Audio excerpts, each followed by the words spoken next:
Hey guys, welcome back. Today we're going to do Caliban, issue number 3 by Avatar Comics, made by Garth Ennis and Facundo Percio. Percio, probably butchered that. So yeah, we continue this horror comic, this horror in space, because now we can call it that. And then we have I believe our two protagonists here.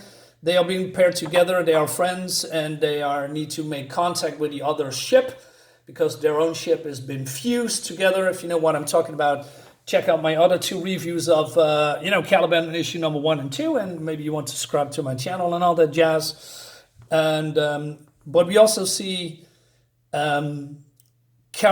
I believe I think still a stupid name. It reminds me of Karen, and doesn't matter. And while these women are talking, Karine is going to this alien computer terminal thingy, and there is something coming out, like a giant needle thing gun. And but then these girls also noticing that some kind of the computer came online, I believe, just because Karine, is doing something here, and they cannot figure out what it all means. Yeah, of course, because it's an alien ship. Of course, it's all mumbo jumbo. So Karine is injecting himself with something, alien goo or alien medicine, or I don't know, something, but it's not good. Meanwhile, we have the captain and the other team here investigating the death of their team members, in the last issue. And then Malik, this girl Malik, and the other one, I forgot her name, is making contact with the crew here. And Pierce is answering and said, "Hey, listen, we have there's something wrong." And they also talk about that the computer is acting up, and they want to know what's going on. So they're communicating a lot with each other, but also, reaffirming that their teammate is dead, probably murdered. And but Malik is asking a lot of questions, and that didn't sit well with maybe an officer here or something. So he's getting pissed off because of that, and he says, "We got a dead man down here. We got a man turned into fucking obscenity exhibition. So get the fuck off the air, and you and the other dyke gets on with your job." And the other one says, "Cuba, don't be a cunt." So the captain jumps in and says, "No, Malik, comes check." And she says, "Strength 4, you're going to have to bear with us. In the meantime, tell Gallo," that's probably the blonde one here, "to get all the data she can and stand by. Out." All right.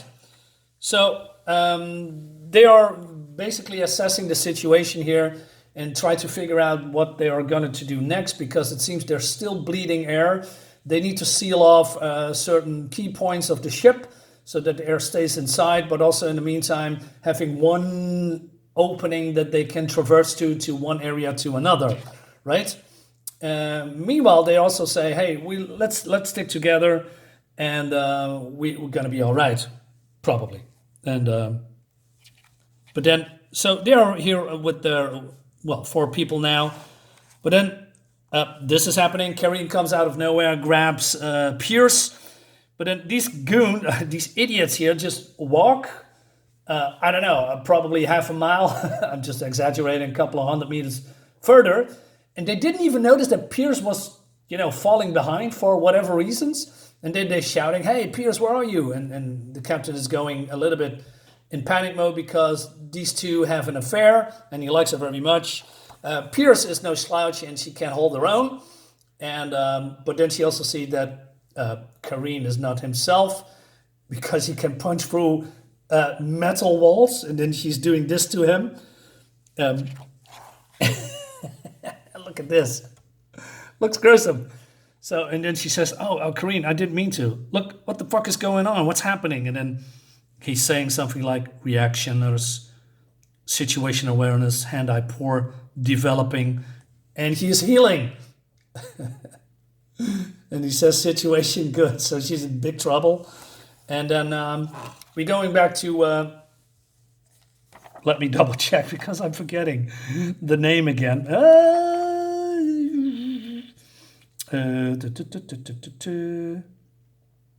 Where is it? Malik and Jesus Christ, why am I Gallo? Malik and Gallo. I have to remember that. So and then they are just waiting while the computers are making contact with each other, but it's going to take a while because of the algorithm and the program that's running. And then she asked Malik, why did Cuthbert say that about, basically her being gay? Yeah, well, he knows I am most of the time, and he sees you and me getting on well, so he figures you are too. And she says, well, I didn't know. We done a trip and a half together. You never said anything.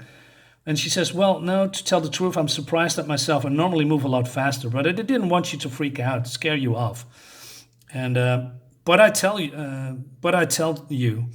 I wish to hell I said something, because starting to think we'll be both dead soon, and now I'm never gonna know. So yeah, these girls have a nice moment here, and not sure if they actually like each other, or that she is a lesbian too, or that she is liking her more than just a friend. Who knows? Maybe we're gonna figure it out. But then they are getting interrupted because they hear the screams of Pierce through the comms, and then everything is silenced, and so she tries to make contact with the captain again about this whole thing, and then we see the captain having some kind of a meltdown, and so I'm not sure if it's his officer or something, but let's call him that for now. And he said, hey, get your act together, and he also says, hey, just okay, and be calm, and we know that you are liking her a lot, and it's everybody knows. And he says, you got to focus. When you have your shit together, you're the best there is. And that's what we need to get us through this. Now take a second, breathe deep, man, and man the fuck up. And then we look for her. Got it? So he's still in shock or something. But then this is happening. So yeah, Kareem is here again, and he's, picking him up like he is, I don't know, a bag of feathers or something. And it reminds me a lot of the Alien movies, that the alien comes from, some